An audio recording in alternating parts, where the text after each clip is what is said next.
Hi, everyone, and a warm welcome to the program today.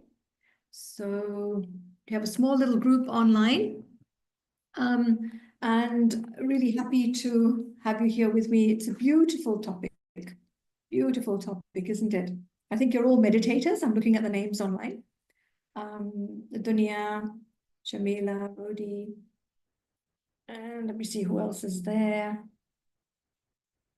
Mayada. So yeah, AJ, who is AJ? If you can just identify yourself, that would be really nice. So meditation. Hi, this is Jayshant. Hello, Jayshant. Hello, Yeah, welcome. yeah. Meditation. And according to the topic, meditation, a pathway to courage and resilience. I guess the big question is, what's the connection between meditation and courage, meditation and resilience? Yeah, so you can all hear me okay? Is the sound all right? I assume it's okay. Good, good. All right, so what is meditation? Let's begin there, because I think if we understand what meditation is, it makes it a lot easier to see the connections.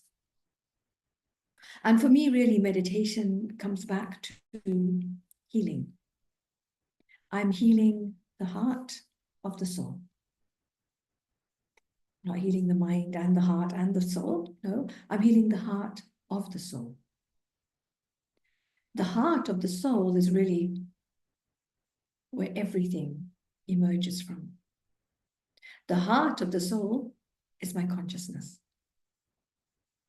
From that consciousness, from that beautiful place where everything begins, the first thing that emerges is the energy with which I operate. And if the energy is an energy of fullness, and for those of you who attended my last workshop, Soul Full, then the intention is one to give. You know, if I am full, if I am content, if I have attained everything I need in life, then what would my energy be? Obviously, it's just the energy of giving. I enter into a relationship, I enter into a situation. Basically, I enter into life with this energy of giving. So very, very interesting how that works, right? And for me, this is the ultimate aim of meditation. It's to come to that place where I really need nothing from life. I don't expect anything. I'm just here to give. You know, I'm an angel, I'm God's companion, just here to give. Now, for that to happen, there's a process. And to get to that place, which is the heart of the soul, I actually have to take off all the layers. The layers of all the various memories and experiences that I've had. And there are many. If you just think about one day in your life, how many experiences you have, how many things happen, how many feelings emerge. Then you think about 1 week, 1 month, 1 year.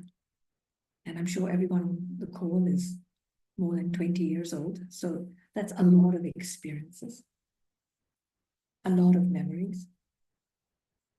So all of these are like layers and layers and layers around my pure heart. And what's interesting really is that most of us are not aware of all of our layers. Most of us are not even aware of how natural it has become to operate from those layers. So we go about our life thinking everything is okay, until at some point in time, something on the outside triggers me. Triggers me means something on the outside upsets the soul. something on the outside makes me fluctuate. And when that happens, it's the most amazing time for a spiritual person. Because what it means is I am gaining an understanding of which layers are still stuck to my pure consciousness. Which layers are inhibiting, meaning not allowing that pure consciousness to be pure. So remember, every time I have, some difficulty in life, a bit of a challenge, all it's saying is, hey, it's time to recognize something inside, throw that away, transform it, be something purer, be something better. This is quite different to the way the world would view problem. When the world has a problem, when people out there have a problem, they try to find a reason to blame. Blame, blame, blame. And what happens is the minute I blame and the minute I say the problem's out there, I have, in a way, renounced wanting to fix myself. I don't want to take responsibility for me. Interesting, isn't it? So the path of meditation is actually the path of me looking inside and using the mirror of life to take away and reduce all of these layers. And as I do that, it's like I become lighter. If you can imagine the soul is sitting inside a helium balloon-operated basket. You know how you have those baskets that float up and they're operated by huge balloons, right? And as I shed all my layers of old memories and experiences, what's happening? I'm becoming lighter and I can rise higher. But what often happens is, and one of the hardest things for us, even for spiritual students, is that when I'm faced with any difficulty, the first thing I do is to say, hang on, I don't want to move. I'm in my comfort zone. And not only that, in that moment, I start to hold on to my old stuff because I think it's all I know. It's there to protect me. This whole process of holding on to the old stuff, the layers, is holding on to my ego. Some of you might have experienced how that happens. I certainly have. So as this process is happening, as I'm stuck with my ego, what ends up also being an issue is that I'm not seeing what needs to change.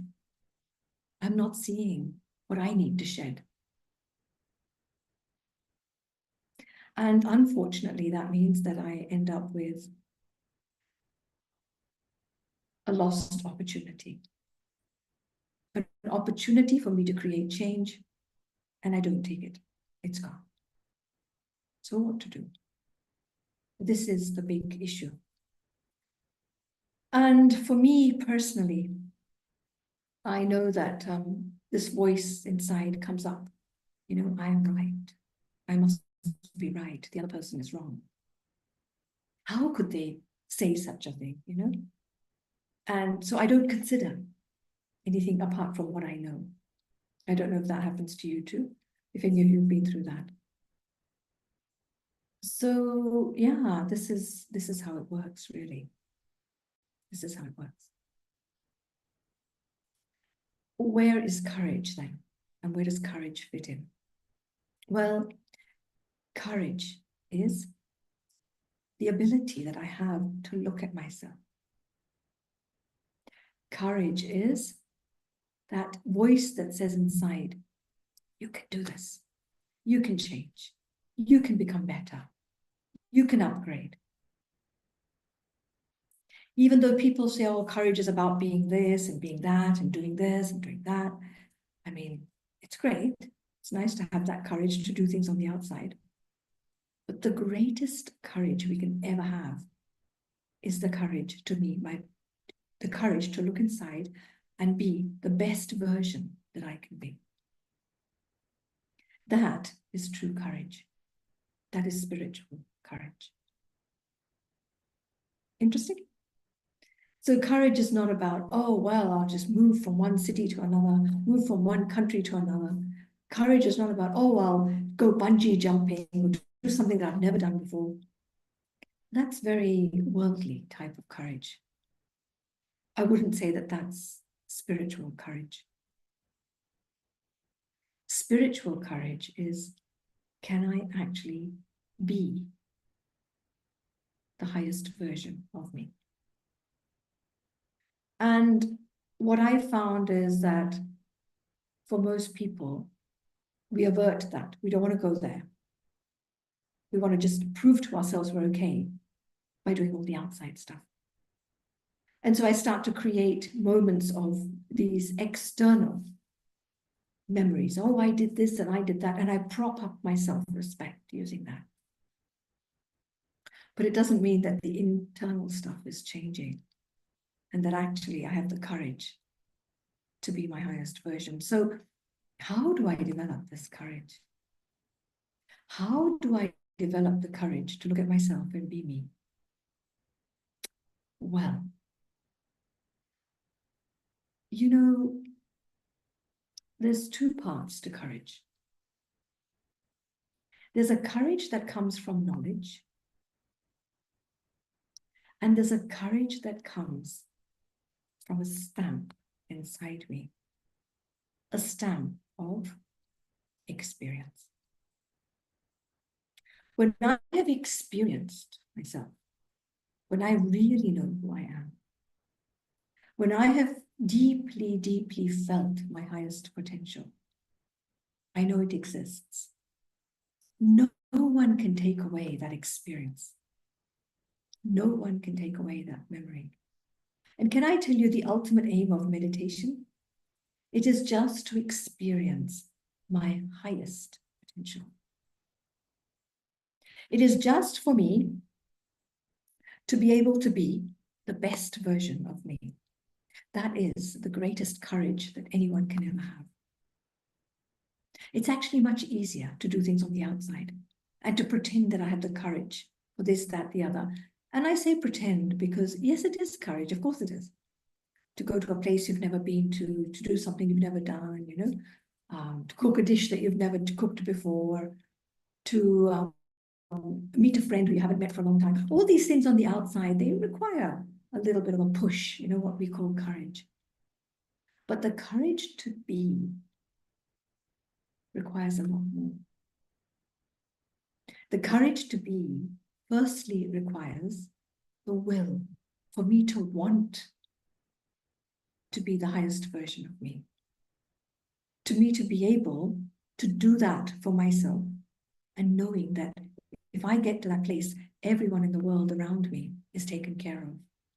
That energy just uplifts everyone who I come in contact with. So courage is not about doing out there. Courage is about being.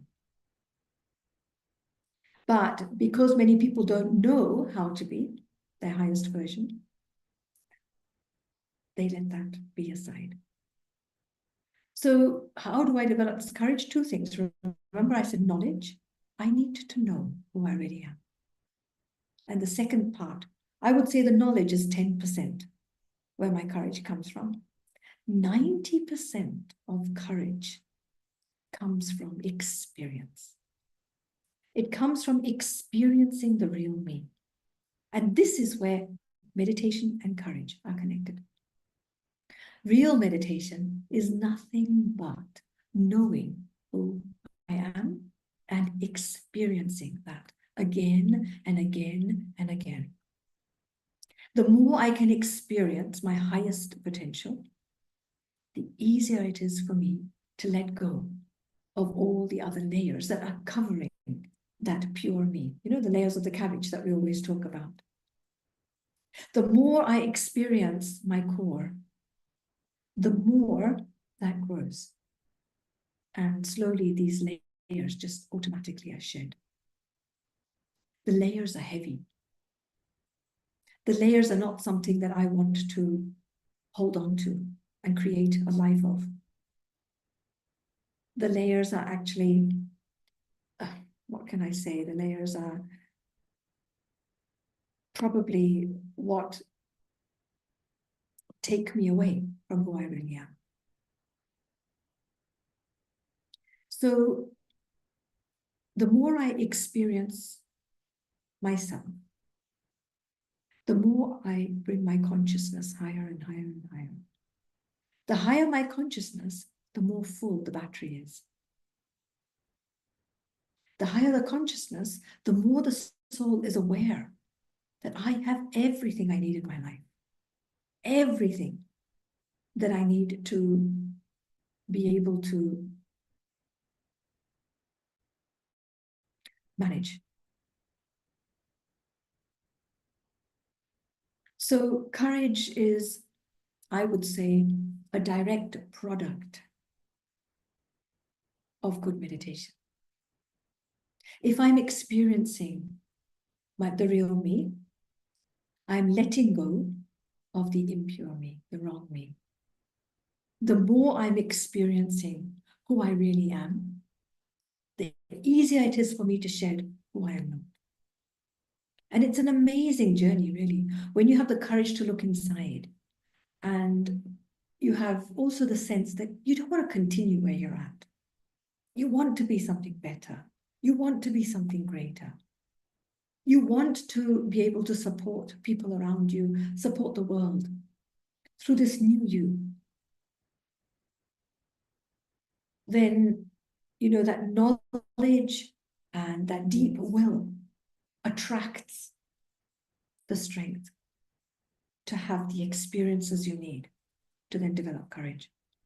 So remember, courage comes from 10% knowledge and 90% experience of who I really am. If you have an experience of someone, say you meet someone, you say, oh, such a lovely person. Oh, I like to be around that person. Oh, that person gives me a lot of enthusiasm. That person really gives me strength. Or it might be, oh, I like that place. A place makes me very peaceful. A place makes me very motivated. So what I'm actually doing there is, it's good. It's good that you had that experience, but that experience is so dependent. I'm developing courage. I'm developing inner strength and a feeling of attainment by going somewhere or being with someone or doing something. When I sit with a cup of tea and I have my best book in front of me, that's the time when I feel my best. Well, all of these things are lovely. All of these, all of these types of experiences are great, but they will change.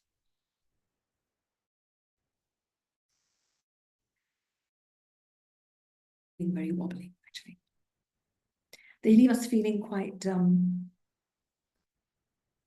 well, what can I say? They leave us feeling that, like, I'm up 1 minute, down the next, very dependent. But internal experience, an experience that I can create anywhere, anytime, that is what's giving the soul power. What happens is the more I stamp those experiences in the soul, the more the external experiences that I've had in the past that has actually clouded my pure consciousness, those layers, they can naturally be shed. And those pure experiences inside me then become the driving force. They become the DNA of my life. So meditation experience gives me the courage to transform. And as I look at myself, again, I use the 10% knowledge, get rid of another layer. Again, I dive back into a deeper experience of who I am. And actually, a spiritual journey is a wonderful thing because, you don't just say, oh, well, I've done the journey, tick mark, like, it's a marathon and I've run it. No. The more you run, the more you realize there is to run.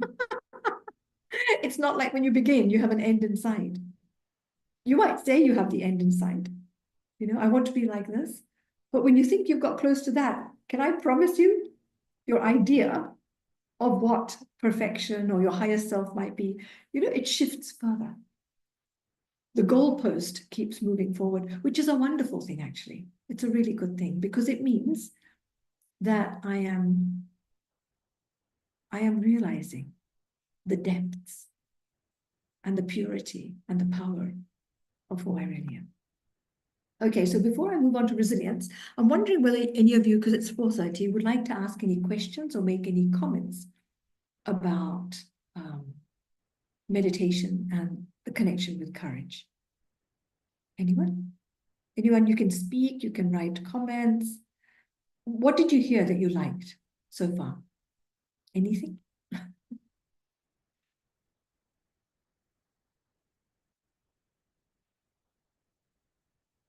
Anyone? You're so quiet. You all agree with what I said? Is anyone there?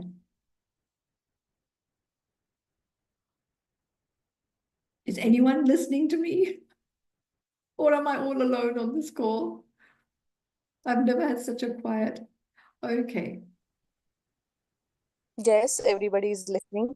Good, I good. think, Thank you. think Good, so. I'm here. good. Good. You're all there. Wonderful. Yes. That made me think of something, Sona. One Yes. of the Mataji's here in London had a knee operation, and for Yes. days and days and days, she didn't have the courage to get up and walk. Her son and her daughter-in-law were very patient, very encouraging, very, very good. And then the first day I was there when she stood up, and she was amazed. Oh, I can walk, I can stand. So, the courage has to come from inside. Because Absolutely. no Yeah. matter how much people encourage you from the outside, you don't believe it until you feel it inside of yourself and you say to yourself, I can do it. And Yeah. this is physical, but it is also the same with the spiritual courage. If I don't say to myself, I can do it, no matter how much other people tell me, it's not going to sink in. That's the difference between affirmations and experience. That's why I said it's 10% knowledge. The affirmation of, I am strong. I am a pure soul. I'm a strong person. Whatever you might say, it's great. I'm not saying that it's not. And if you keep repeating it again and again, chanting it like a mantra, it will have some effect. But when you stop, the effect starts to wear out because it's something that's said. And it can be the same with something someone says to you. They might praise you and say, oh, you cook such wonderful food. Whenever we come, the food is so amazing. So you think, oh, this is really good. But, you're dependent on what the person said to you. So real and what I would call eternal courage comes from experience. The inside out, like Jamila was saying, not the outside in. So I'll just read a comment here. It's a comment from Azim. He said, I took courage to say bye to some relationship, to some friendship, which was turning me into all losses of all sorts, time, emotions, money, and became the reason of arguments from the other side. Yeah, many times just have the courage internally to experience the real me who is independent of anyone or anything on the outside.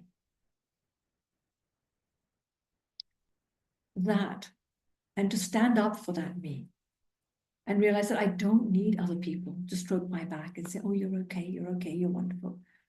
That it's okay. Sometimes I have to say no to all that. Not that I bother. People can say what they want. They can be nice to me. But if someone's really taking my energy away, then I need to have the courage to say to myself, you can be okay even without this. Or even if you're there, you need to have the courage to stand up for what is right.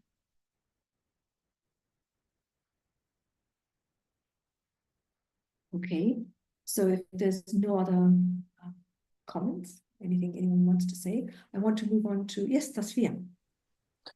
Yes, I would like to add some points to it. I gathered the courage to say no to people when they hurt me. I said, no, you have no right to hurt me now.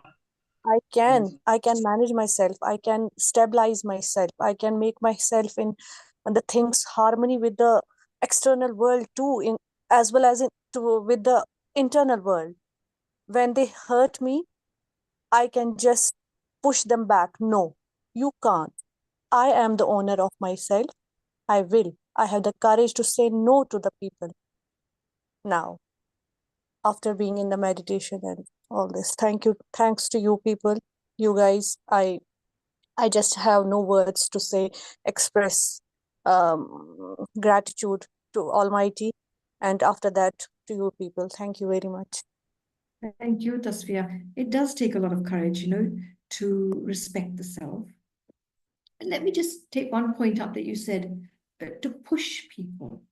Now, that is something that we might want to tweak a little bit, change a little bit, Why I say that is because one thing is to have the courage to say, this is my boundary.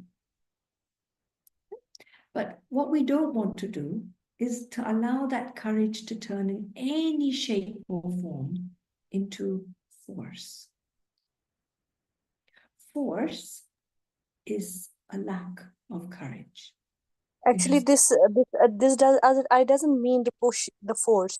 I am Good. just saying I have the vibrations to be apart from that or higher above them. Yes, Though absolutely. I don't have to, they can't drag me down to the ground now. Fantastic, fabulous. So my energy and my vibration is higher. And I think, well, you know what? I'm going to operate at this level. And this is my level of consciousness. If you want to stay down here, that's fine. That's great. That's wonderful. Absolutely. Yeah, well done, Tasfia. Anyone else? Azim, did you want to say something? Hand up? No? Okay. So now I want to move on to resilience. We've covered courage. Courage comes from experiencing again and again and again who I really am. Yeah. And resilience. Resilience is the inner strength of the soul to be who I am, no matter what the external situation. Courage, I would say, is part of the process. Resilience is the result. Interesting, right? Courage, developing courage, using courage is part of the process. Resilience is the inner strength I get as a result. So meditation is the pathway that allows me to have experiences. Those experiences of myself give me faith in who I am. Faith is connected to courage. And the more I use that courage, like Taswiya said, to actually raise my consciousness higher and higher, the more and more I become resilient. And what resilient really means is that my habits of staying stable, my habits of actually being strong start to become natural. I don't have to try to be strong. Initially, I do, while I'm still creating the experiences inside me. There comes a point when that energy completely shifts and I become strong naturally. You know how when you're faced with a situation on the outside, the first time you go through it, it's almost like a shock. How could that happen? How could that person do that, right? The second time it happens, you go, I've been through this before. Still, there might be some pain, there might be some, a little bit of disturbance. But the third time, you're saying, I'm used to this now. Now, moving forward, there comes a point where your consciousness goes up even more, where you can actually send energy, send pure energy back into the situation. So it's not just about me protecting myself. That's the first step of a resilient soul.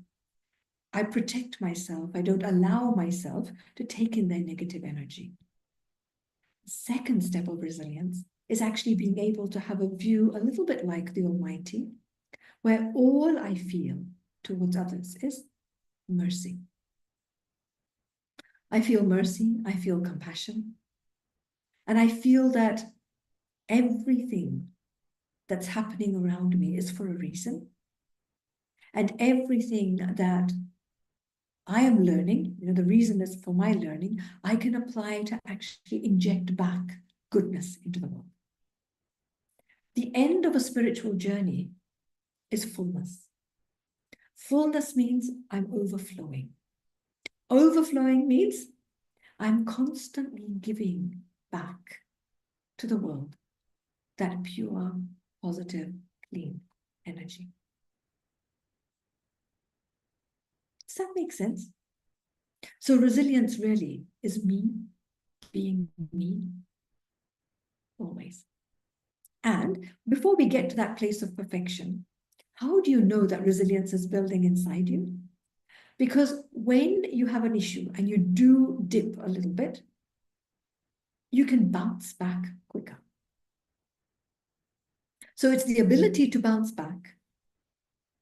And the quicker I bounce back, the more resilient I am. Yeah?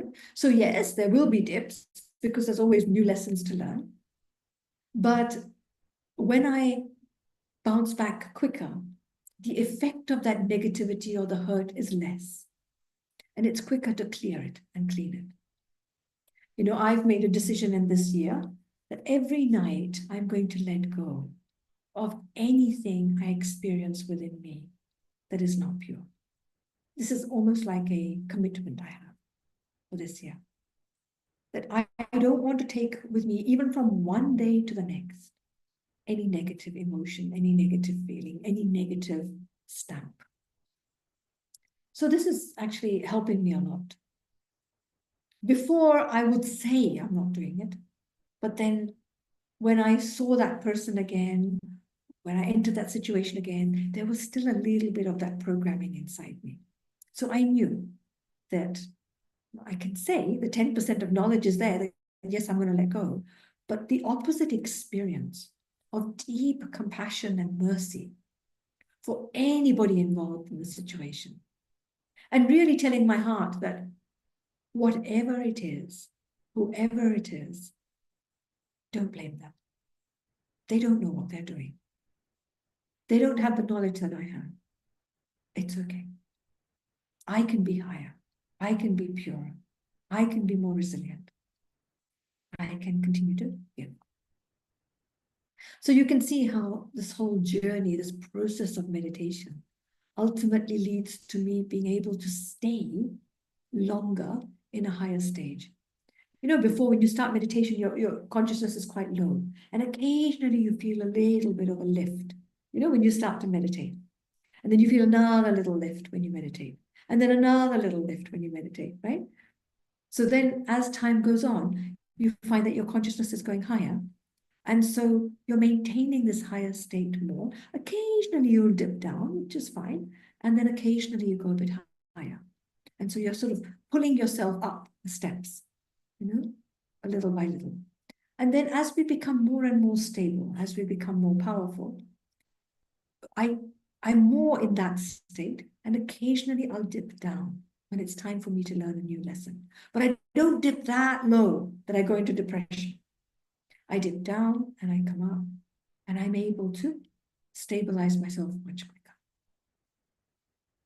So this is sort of how meditation and courage work together. Okay, anyone else want to give me a little bit of feedback on the resilience and any stories you might have or anything that you heard today that's going to help you in the future to give you some homework? Yes, Azim. Can I speak? Yeah. So it's something that's my personal experience. I will just share it as a part of courage I took. I had a 12 years old friendly relationship with a guy here, and we have spent all good and bad times. But sometimes you feel like after giving everything as a friend or a guy here, and then things are not appreciated. Like there's a gap, there is always an argument, there is always we have to go the place where he wants to eat. We are guys. We are. That's our like. It could be anything, small things. So like he's the leader of all the things, and even in his personal problems, which were you can say more of mental issues related to his family relations and all. And I tried to help him, take him to the workshops and introduce to people. But over the period of years, things are getting toxic on his own side, and more arguments are keep happening. And then until recently, for the second time, he repeated the same thing. He did it to me during COVID time, and the argument sparked when I had to return him some very small amount of money, but he owe me big amount of money, which he don't want to talk about it, and he misunderstood me for some situation where we supposed to go, and then he picked a fight, and then I really did not like it. I got upset with it, and I felt violated, and I stopped it there and then, and I said, I don't want to talk to you. I don't want, because you have done this second time repeatedly. You don't care anything about on my side. We have to go to the place where you want to eat. We will go where you want to buy something on a discount for two people, and then it's your gain. Small, stupid things, maybe I'm sharing, but like uh, it's a loss of a lot of time, emotions, and somewhere money as well. I mean, he owe me some 3,000 dirhams. I don't want to bring this up, but in short, what I did is, as a result, I have decided to stop talking to him, and I don't care if I'll get the money back or not. But since then, I have a peace of a mind. I don't have to argue with anybody. There is no everyday cup of a tea. You're tired or not tired. So I got a lot of free time in the evening now. I'm doing my own stuff, although I don't have anybody in Dubai because I moved recently 6 months ago. But I got a lot of time to do my hobbies, gym and stuff. So I took a courage to say no. That no, I don't want to be friends with you. Maybe we will talk later. But I took that step to say no because I know that that was wrong. So I hope I haven't done anything wrong You from know, my side. Yeah. yeah, you know, Azim, I totally am with you, because recently I have a very good friend. And you know, when you have a friend and somebody who's your companion, you talk about things together, you work things out together, you know, and if you see things differently, then you sort of, everyone has to compromise a little bit, or you find a solution that works for both of you, you know. And recently, this person just completely behind my back planned a few things. So when I heard about it, I was like, well, but we never talked about this. And we, you know, we didn't agree. And the person turned around and said to me, well, you wouldn't have agreed with me. So I just went ahead and did what I wanted to do. So I said, well, that's not really, you know, friendship. And the person says, well, I don't know, I'm going to do what I want to do. So I thought to myself, okay, now how am I going to react to this? Am I going to not like the person? Am I going to step away from the person? And I realized, honestly, the person is being driven by a deep need, a deep expectation of themselves. They obviously have something they want out of life. They need to prop up the ego. And that's fine. And that's fine. But, you know, obviously I don't want to keep operating in that way. So I said to them, no problem. When we can have a connection, which is stable, which is equal, happy to have a conversation. And I left it. At the same time, I sent so many good wishes to that soul. Because I know, I've seen on my journey what happens. Excuse me. When you have that little bit of arrogance and I want to do what I want to do, life and drama will pull you down. You know that saying in English, pride comes before a fall? Whenever there is that pride of, I know best, I want to do what I want to do, I. And there's no involvement of what is the truth, what is right for everyone, or maybe even, what is right by God. When I'm not prepared to learn and to be different, then it makes it very hard to have friendships and relationships and partnerships. But I don't feel bad about, the little bit of distance that's being created. In fact, I think what a wonderful opportunity for me to learn to be even higher, even purer, and for the other person to, in their own time, learn their own lessons.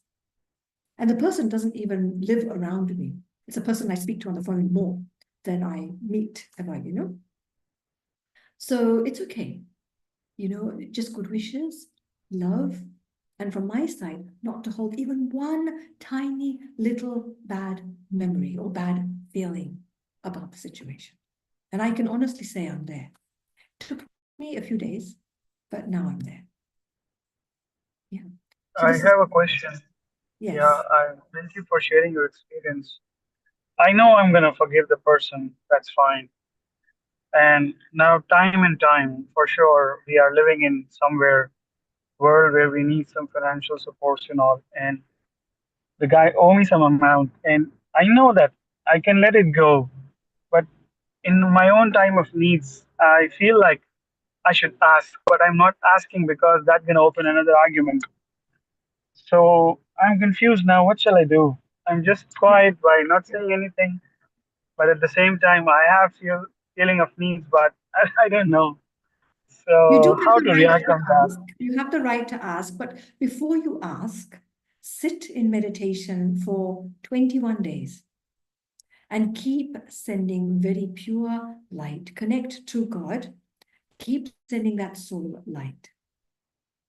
Send him good wishes from deep inside your heart. Not because you want the money back, but because you understand that that person perhaps is not on a spiritual journey like you. Maybe that person hasn't understood the effect they're having. 21 days. After 21 days, on the 22nd day, you can write a message. Don't talk, just write a message and say, I hope you're well. I hope everything's fine. It's been a long time. Very friendly. And then, may I request you for this amount back? Okay, try it and let me know how you go. Tasfia, Sure, I'll try. another comment or a question? I will continue the same thing which you said, that sometimes we get high and sometimes we deep down. Is it okay to deep down and come back faster than we do? Well, of course, there are times when we do go down because we're not 100% pure and we're not perfect yet.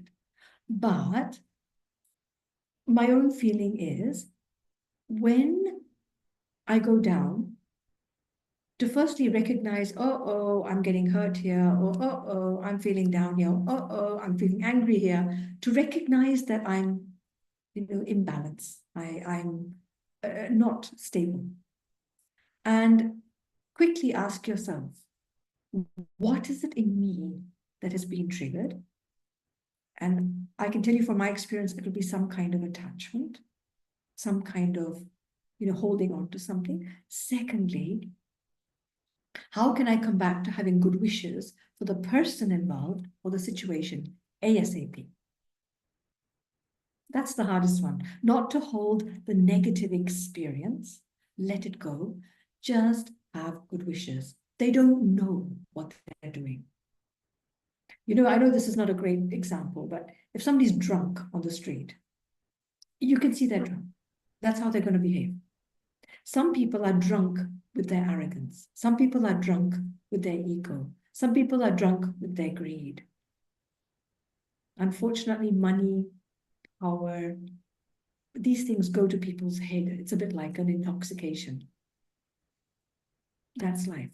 So just see them as being drunk and say, okay, they're not sane. They're not stable.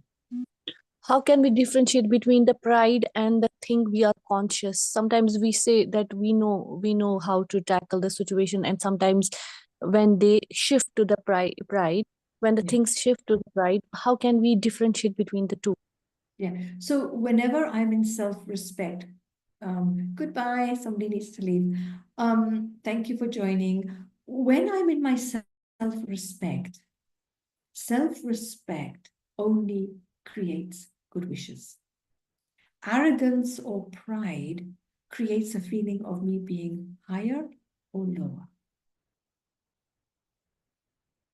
If I'm feeling like you're no good, I'm better, or I'm no good and you're better than me, this means my self-respect is going up and down. Pure pride, which means pure self-respect, means I know who I am. I'm connected to the purest core of myself. And I know that this is a phase that you're going through. This is part of your journey. I'm not going to dislike you. I'm just going to send wishes because I know you're under the influence of something else. Does that make sense? Thank you. Mm-hmm. Makes sense? Does that answer you? I will do it experimentally. After that, I will share Good. with you. I like that, Tasvia. I like it how you say I'm going to experiment with it. And yeah, Mhm. wonderful. After that, I will come to the conclusion then. Good, very good. Thank you.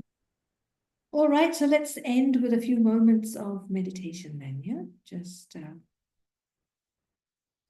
5 moments of sitting maybe in very quiet space, a little bit of my own reconnection. So just allow yourself to be where you are, be connected.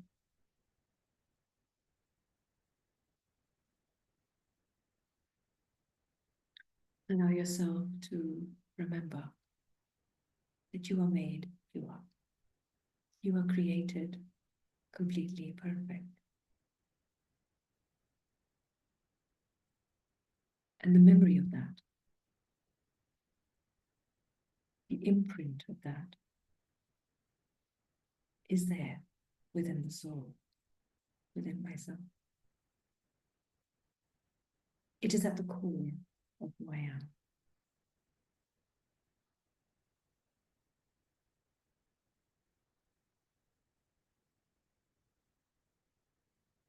And I reconnect with that me, the one who cannot be disturbed, the one who is always pure and stable. Imagine what I would be like if I always stayed in this awareness,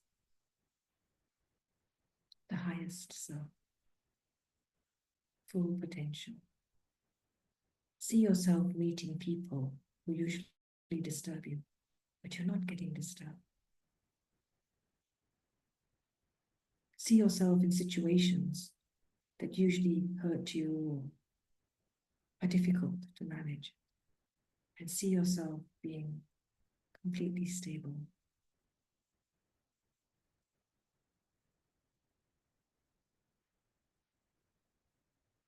And now, ask yourself, what do I need to let go of? What courage do I need to have to take off some layers, take off some attachments that are not allowing me to stay in this purest state? Do I have courage to let go? Maybe it's the way I think, feel, believe about someone or something. Can I let go of it now so that I can be the real me?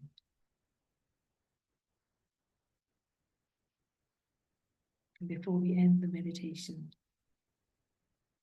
just experience how pure and powerful you are deep down inside. You can do anything you want. You can be anything you want.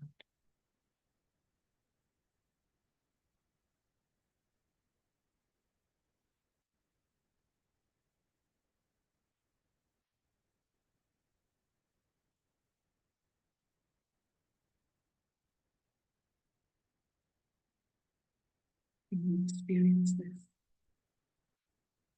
it generates courage to be an angel.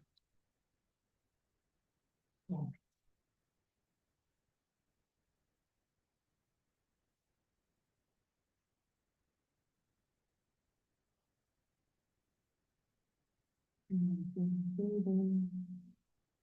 I bring my consciousness back,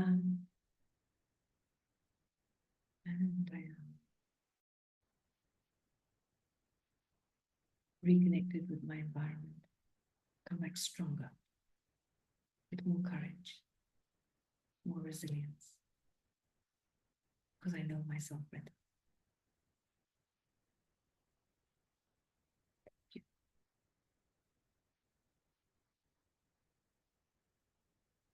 So thank you for joining. It's been really lovely. And see you again now next weekend. Next Saturday, we have another amazing workshop. So I really hope you can join. It's by Arif, and really recommended. Same time, same Zoom link. So next Saturday, and we hope to see you. Saturday, the 1st of February. Thank you. Bye-bye. Thank you, Sona. Thank you, everyone. Thank you.